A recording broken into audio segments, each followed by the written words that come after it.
Hello, everybody, and welcome back to HR with HP.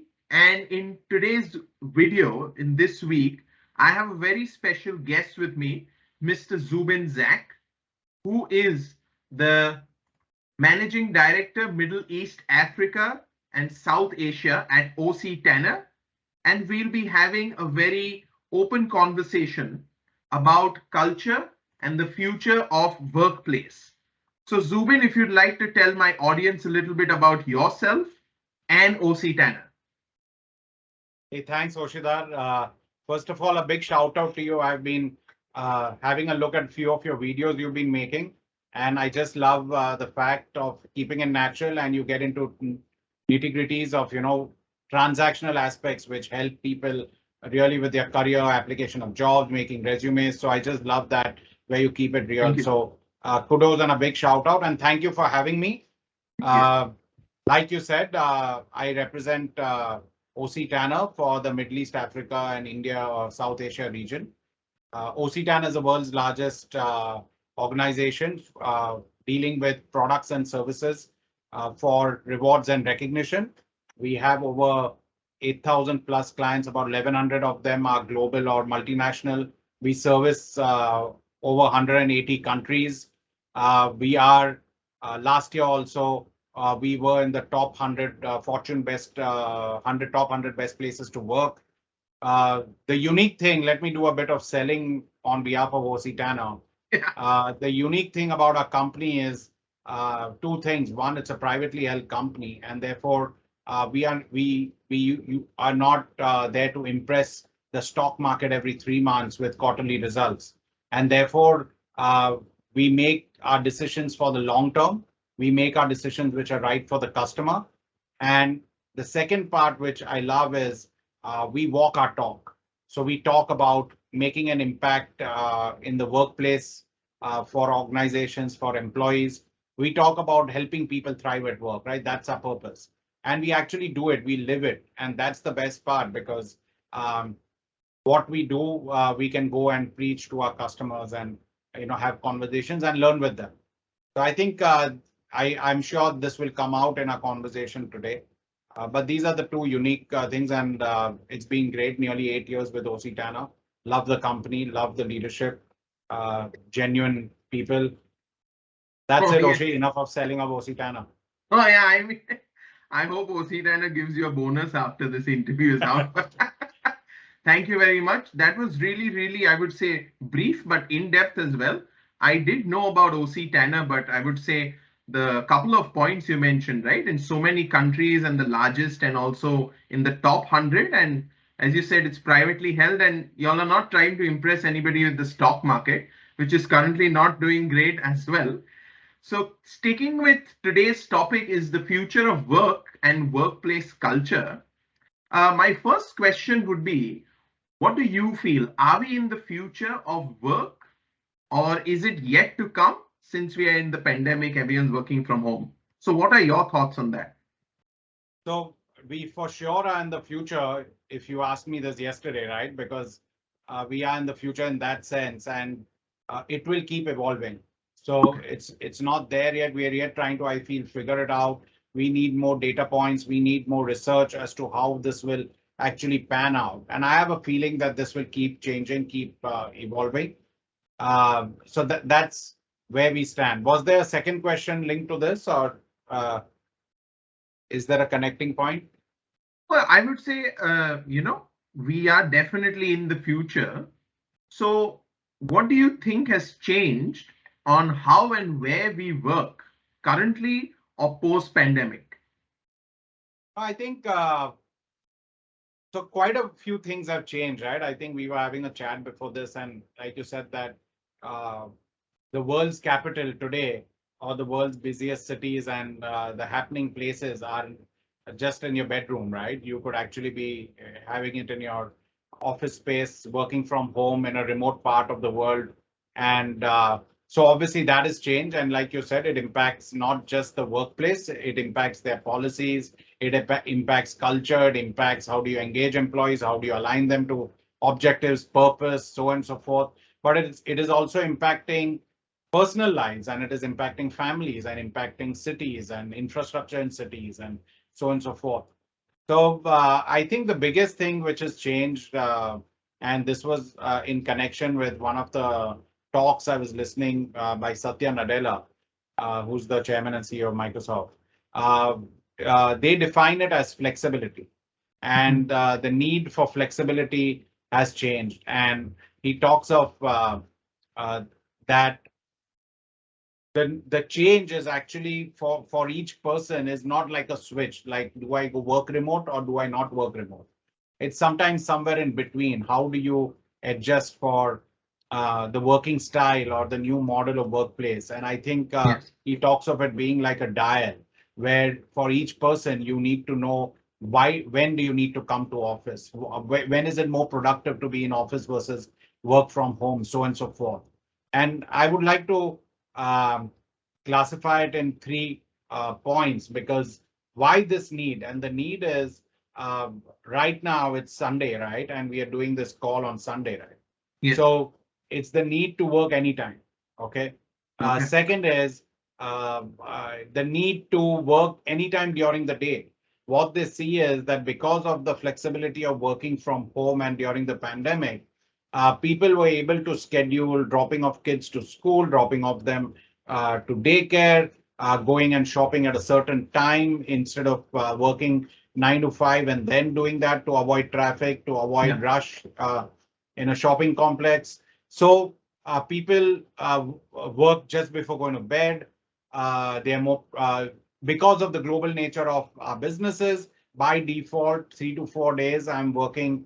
8 p.m., 9 p.m., 11 p.m. because that's I coordinate globally, and that's the need of the hour. So I think one is the need to multitask, to work on multiple things in parallel and at the same time at different time zones. So that requirement primarily is to be embedded into what your organization offers as a workplace solution or the future of work, the working style. So that's one. I think balancing it out between the need to collaborate, need to be in office versus when do you need to be versus on your own, because you need to balance out the time productiveness across the day as well as different times of the different days of the week. The second point I think is interestingly is also the workspace itself. Yes. I think what has happened, like today, we just picked up a new office, Jan of 2020, Okay. like 5 times bigger than where we were earlier. And March of 2020, we kind of went back home. So Yes. we paid all those rentals for actually literally not using it for 2 years. Yes. But now we are already filling up that space. And the question in our minds is, how do you make that same infrastructure flexible? If I had a capacity for 1,000 people, how do I make that facility productive for even 2,000? How do I hot desk? How do I call people at different days of the week? Do I need to call them for 5 days? Do I need to provide meet uh, time or places where I think you can take your desk anywhere in the office? Do I need to have a fixed desk? So those are things, because if you're doing design work, if you're doing coding, you may need one-on-one individual time. But Yes. if you're encouraging, and the reason 50% of the times people come to offices to collaborate, to meet Yes. their teams, and do you need more meeting rooms than individual desks? How do you design the workspace? So that's also changing with, of course, technology needed within these spaces. We have a beautiful amphitheater, and we never knew, but we use the amphitheater at least once a week, where we get hundreds of people into the theater, and then we kind of have conference calls, Zoom calls across the world, rather from our head office. Plus, within we have so many opportunities for learning and development and speaking opportunities that those facilities are used up. But earlier we didn't have that, where we could seat over 100 people at one go. So I think this is the second aspect, where when you say future of work, that even the physical space is under question and it Yes. needs to be re-looked at. And I think the third one is, and it should be a separate topic by itself, Yes. that the role of the manager or the leader is amplified now because with onboarding, like we also onboarded, I would literally say we have 1,500 employee company globally, and we would have literally onboarded 500, 600 new people in the last 2 years or even more, I think. And when we went back to office, we realized that the newcomers, it was like a great thing for them actually visiting our office.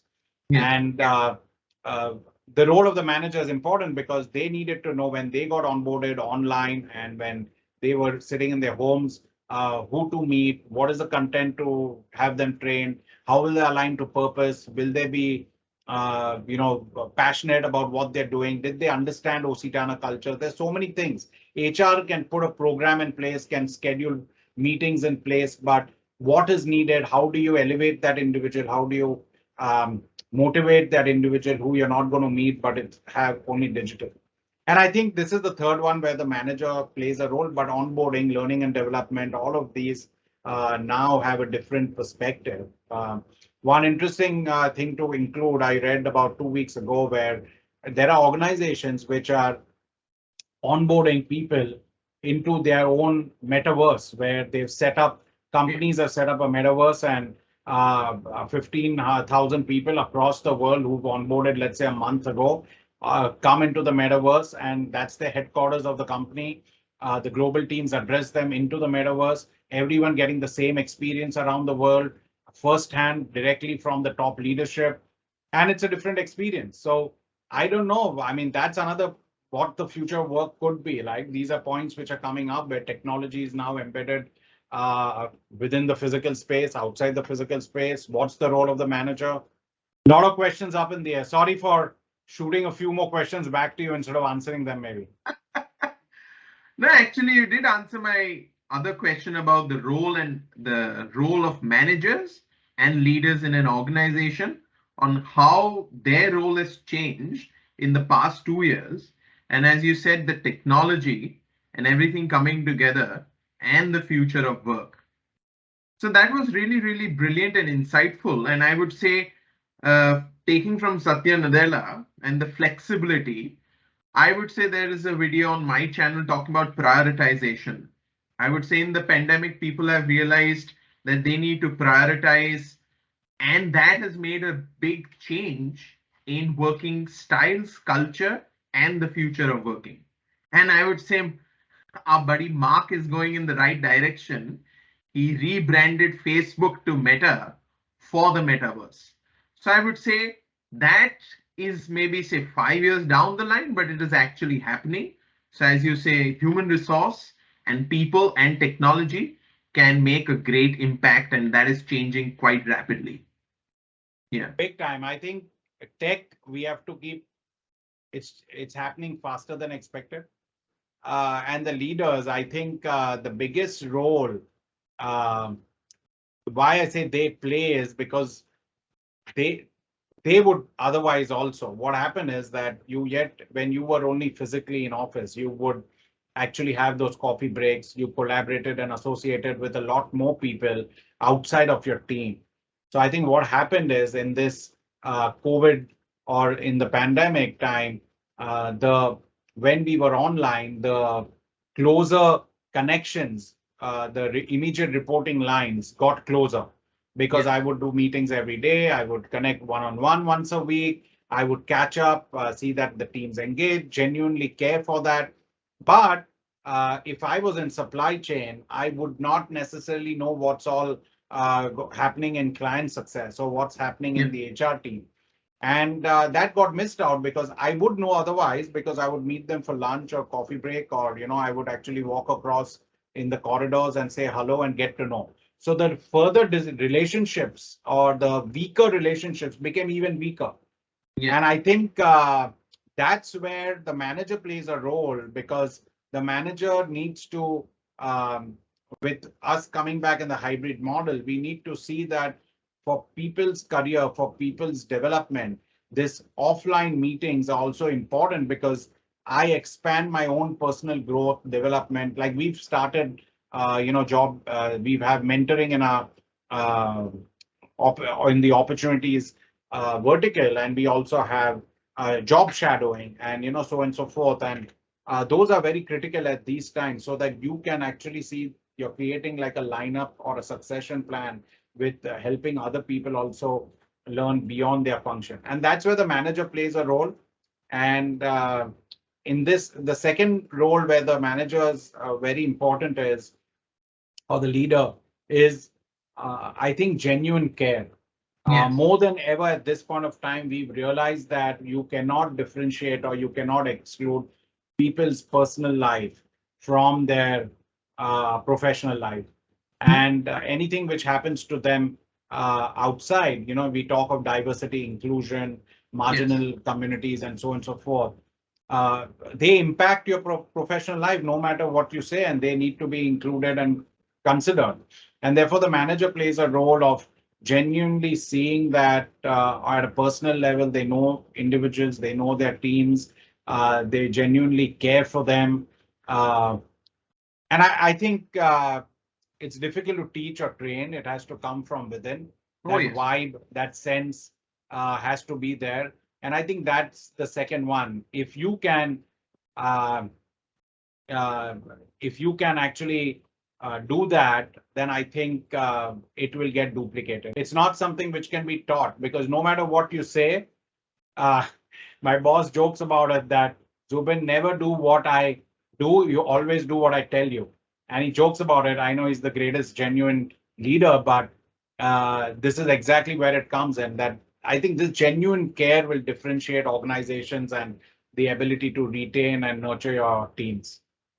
Oh, that is fantastic. I would say, I hope your boss also sees this and he knows that you're listening to him. But I would say, as you mentioned, right, the word genuine is very, very important, and genuine care. And you made a fantastic point, which is quite impactful, that employees' personal life is somewhat related and their productivity will show in their professional life. So now talking about genuine care and I would say the changing environment, what do you think about business and culture transformation? As everything is changing, how do you feel these two things, business and culture, can transform? So I think that it's linked. I love this subject. I'll tell you, it's linked because one of the what the every few years Yes. you need a business, or you need individually, you need to revive yourself. You need to Mm. kind of put down your goals. Why do we say at the beginning of the year you put down your goals? What do you want to do, etc. Yeah. And you have a strategy map, and you have a strategy discussion with the team, and you start all over again, because you need to refine your purpose, you refine your vision, mission. Of course, 5, 6 years a company needs to do it. Yes. And I think the pandemic has compelled us to do it, Oh, where the yes. pandemic compelled us to relook at it. And I think I love, sorry for bringing Satya in again, I love his book, Hit Refresh, where we talk of first is, therefore, when you're refounding, like when you're talking of transformation, Yes. is your concept on which you succeeded, uh, the product, the services, even relevant in the market today? So when you look at the need for business transformation, so Yes. whatever your product or services, with the tech changing, market changing, with hyper personalization, consumerism, the way people consume products and services, and messaging and communication, all of this, is your product relevant? Do you need to tweak it? Do you not need to tweak it? So I think he talks of that as the first C of concept, and the relevance of your concept. And that's where you decide if your business needs some change and transformation.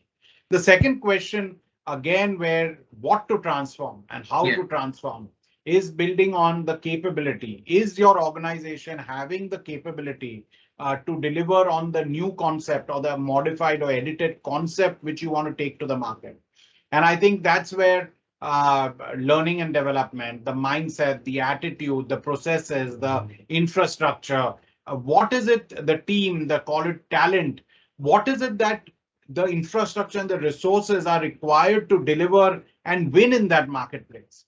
Oh, And yes. that's the second one where we look at. And the most beautiful aspect, how culture comes into this, is that The third is your culture strong enough to make that change happen, to make that, build that capability? Oh, yes. Because if you don't have the mindset, the culture, the growth mindset or whatever you needed, the ability to Yes. learn, different people who are open-minded, it's not going to work. And therefore, I think culture transformation comes in because you need to change your culture, you need to transform your culture if you need to deliver on the new business requirement or the new products and services you're taking to the market. So Oh, I yes. think that's how culture and business and culture fit in. Obviously, I think it's pretty, I would say on paper, it's pretty simple Yes. to kind of say that, this is what the culture, Yes. both those are, what is culture? I mean, the day-to-day behaviors you see within a company makes Yes. up your culture. And I think that's where we say that rewards and recognition, what it does is it's able to amplify the behaviors that you want to see in your company. Because if you want innovation to be seen as a culture of your company, then do Yes. you recognize the innovation? If someone innovated, if someone tried to innovate and failed, do you amplify his behavior? Do you uplift him and put him on a pedestal and point towards him and appreciate him? And that's a great way to kind of put things up there and say these are the things we stand for as an organization, and talk about it and communicate, create a messaging strategy around it, so on and so forth. So we can get into details of that, of course, but this is how culture and business transformation are intertwined. Oh, yes, definitely. I would say the main point of your questions and the question that I asked and the answer is two words is both the C's, culture and change. And I would say change is the only constant, another C. And I would say every time you would like to change, there's always be resistance first. And as you mentioned, that if change is not part of the culture would not change, and it's, I would say, everything is linked together, and that is a quite a fantastic point. As we are talking about change, and as you said, technology and talent, I would like to, I would say, ask a last question would be, what would be your message to the youth or the new employees coming into the market right now? So one or two, I think I've been, and my daughter is 19 years old, Okay. and we've been hiring, people who are younger than me, let's put it like that, in the office now. So we have people who are 21 and 20 who are joining our organization. Yeah. And I think the single most important one or two, okay, I'm not saying single most Yes. necessarily, but I think one is your the need of the hour is your ability to articulate and communicate. So I think Okay. communication, presentation, ability to articulate, to put your thoughts together. So Yes. I think that is where sometimes we need to kind of artificially educate. I would say go beyond and get some formal education in it. It comes naturally, Hmm. and you learn along the course of your functional education. But I think that's the single most. If we could pay attention to that, and I think second thing would be, of course, technology and evolution of business models, the future business strategies, all of that is key. I would say is get multiple mentorships Oh, yes. signed up on, because there is so much we don't know, right? Yes. And I think while even talking now, I was visualizing a time when I was talking to a much younger colleague, where I was speaking of communication and the ability to communicate, etc. But there's so much more, because functionally also you need to be strong. What are the lines of business you may be interested in, so on and so forth. So I think second would be that sign up for mentorships, always be in that learning mode, curiosity. I think Yes. those are the skill sets. I think these two I would put out there, that go and grab yourself a mentor and uh, be in submission, total submission to what they communicate back to you. Oh, that is, I would say, a very, very brilliant point is communication. And another takeaway from your answer would be mentorship, which is really, really Absolutely. important. And I would say Zubin is not that old, but he is old. And I would like to thank Zubin. He has been my mentor in many ways, and he's fantastic. And I would say through the medium of HR with HP, there could be a mentorship program as well in the future. So that is really, really important takeaway is communication, building on yourself, investing in yourself, and definitely hooking up with a mentor, which can guide you in what to do, where to go. So thank you very much, Zubin, for all your insightful thoughts. And no, thank you very much for your time and thank you for everything. Hey, thanks, Hoshidar. Wonderful chatting.